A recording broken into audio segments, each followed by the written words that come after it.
안녕하세요. 지식을 나누는 시간, 오늘 여러분과 함께 떠나볼 이야기는 조금은 낯설고 또 한편으로는 충격적일 수 있는 주제입니다. 바로 미국 의료 시스템에 숨겨진 얼굴에 관한 이야기입니다.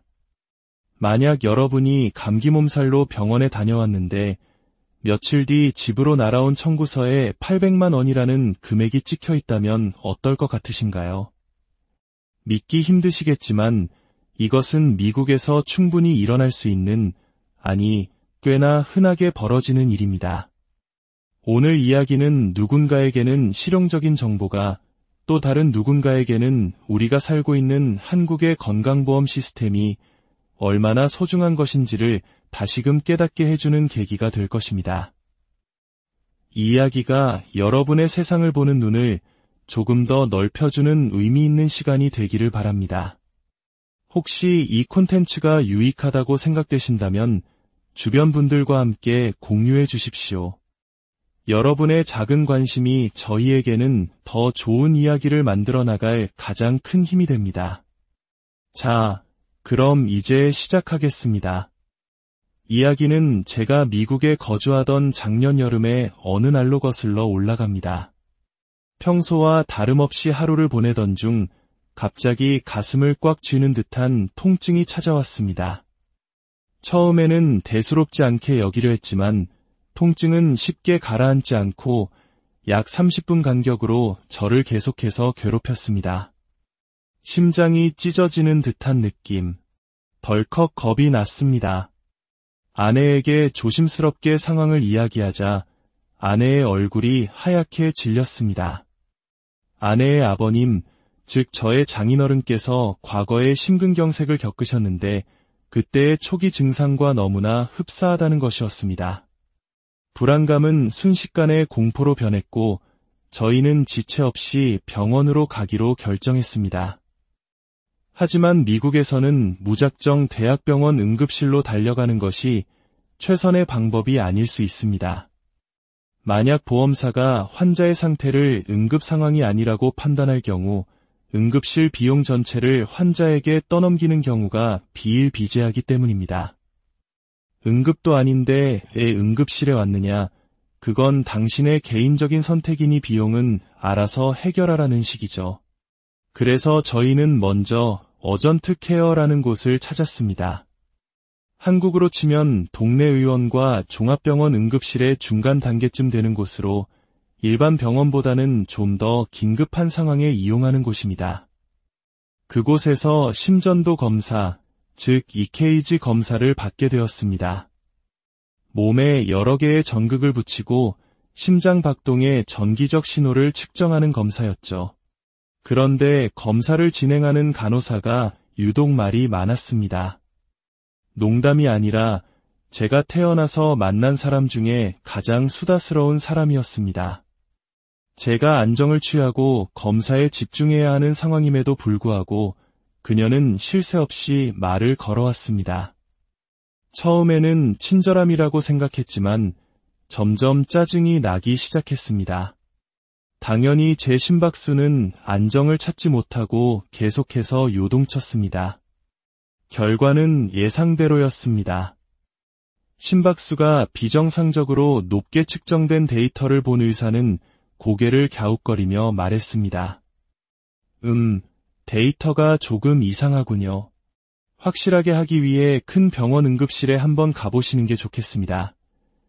저는 당시 아내와 함께 매달 약 80만 원에 달하는 결코 적지 않은 금액의 의료보험료를 꼬박꼬박 내고 있었습니다.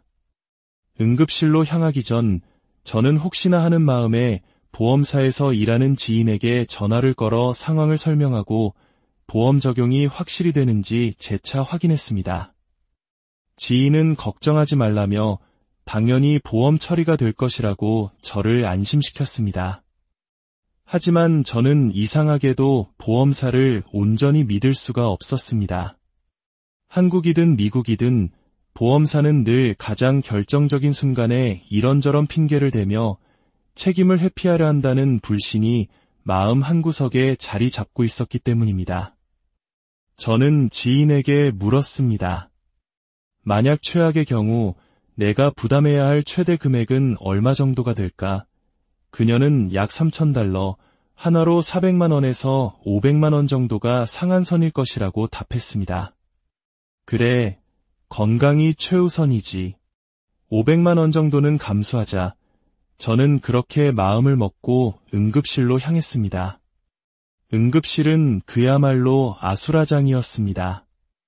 옆 침대에서는 금방이라도 숨이 넘어갈 듯 기침을 해대는 환자가 있었고, 사방에서는 고통을 호소하는 신음소리가 끊이지 않았습니다.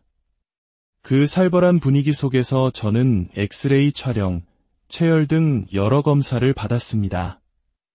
약 3시간 정도가 흘렀을까 모든 검사를 마친 의사가 제게 다가와 말했습니다.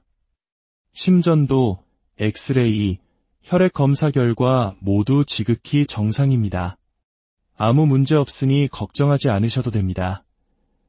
의사는 제 증상이 아마도 전자담배의 니코틴 성분 때문에 나타나는 일시적인 현상일 수 있다고 덧붙이며 담배를 끊으라는 조언과 함께 저를 집으로 돌려보냈습니다.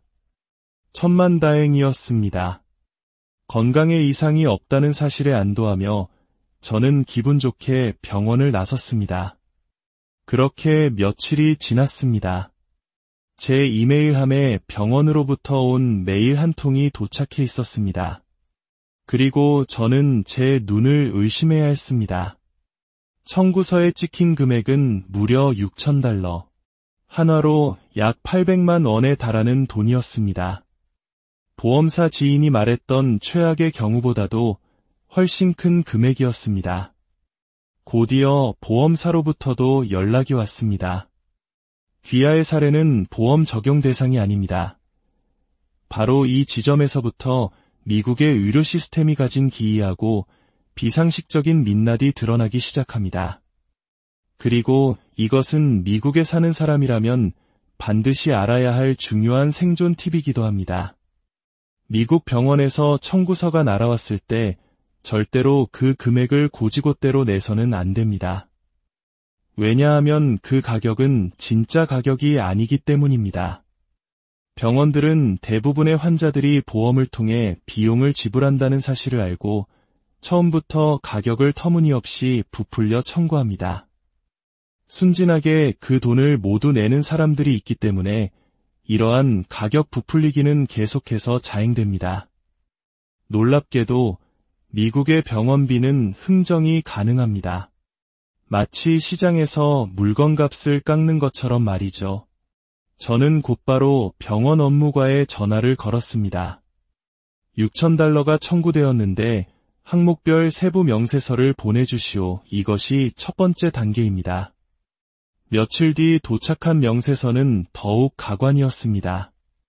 피를 뽑는 체열 비용이 500달러, 반창고 하나 붙이는데 100달러, 즉 13만 원이 청구되어 있었습니다.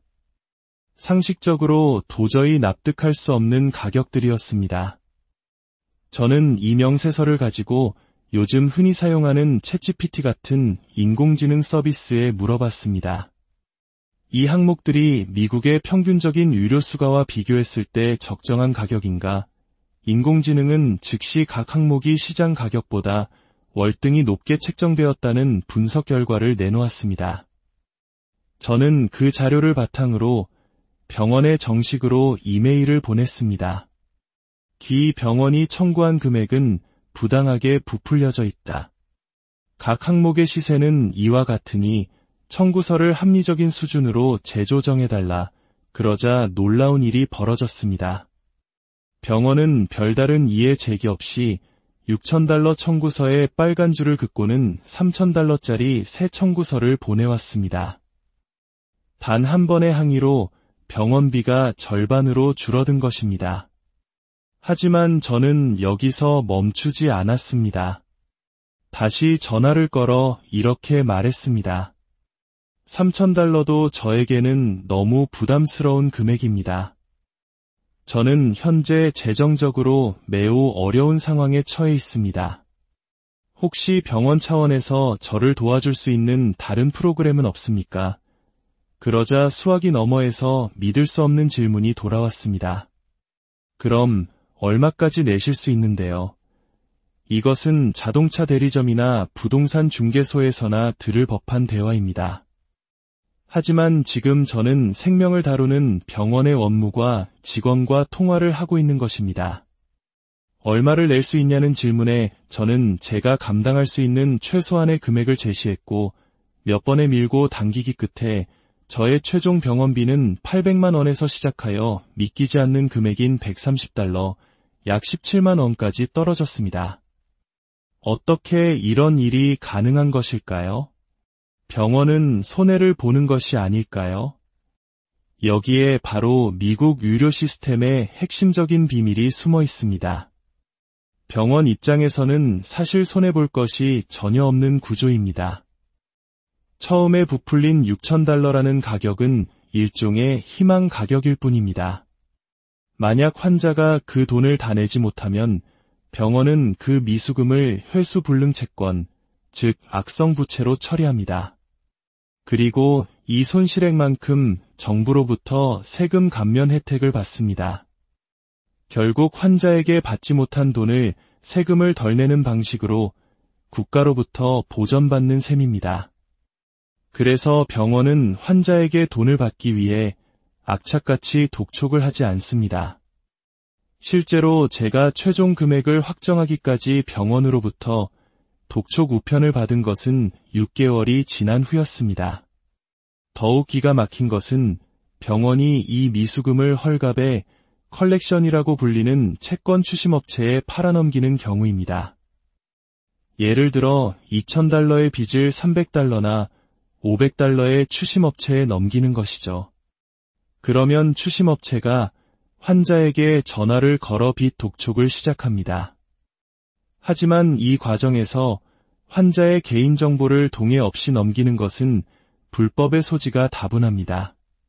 만약 이 일로 인해 신용점수에 문제가 생긴다면 신용평가기관에 연락하여 이것은 불법적으로 이전된 채무이며 나는 동의한 적이 없다고 이의를 제기하면 해당 채무 기록이 삭제되고 빚을 갚아야 할 의무 자체가 사라져버리기도 합니다.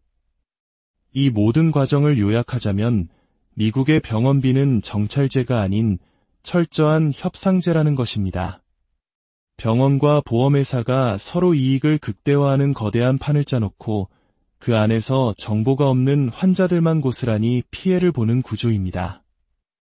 보험이 없는 사람이라면 처음부터 나는 보험이 없다고 밝히는 것이 유리합니다. 그러면 병원은 보험 가입자에게 적용하는 부풀려진 가격이 아닌 비보험자에게 적용되는 훨씬 낮은 단가의 가격표를 제시하기 때문입니다. 이러한 시스템을 유료 민영화 혹은 유료 자유화의 한 단면이라고 볼 수 있습니다. 모든 것이 시장 논리에 따라 결정되는 곳. 아픈 것도 서러운데 병원비를 가지고 마치 베트남 야시장에서 물건값을 흥정하듯 치열한 심리전을 벌여야만 하는 곳. 이 이야기를 듣고 나면 우리가 너무나 당연하게 누리고 있는 한국의 전국민 건강보험 시스템이 얼마나 소중하고 잘 만들어진 제도인지 다시 한번 생각하게 됩니다. 병원에 가서 진료를 받고 정해진 본인 부담금만 내면 되는 투명한 시스템. 적어도 병원비를 가지고 속고 속이는 흥정을 할 필요는 없는 우리의 현실에 감사한 마음마저 듭니다. 세상은 넓고 우리가 당연하게 여기던 것들이 결코 당연하지 않은 곳도 많습니다. 오늘 이야기가 여러분의 시야를 넓히고 우리가 살고 있는 사회를 또 다른 관점에서 바라보는데 조금이나마 도움이 되었습니다.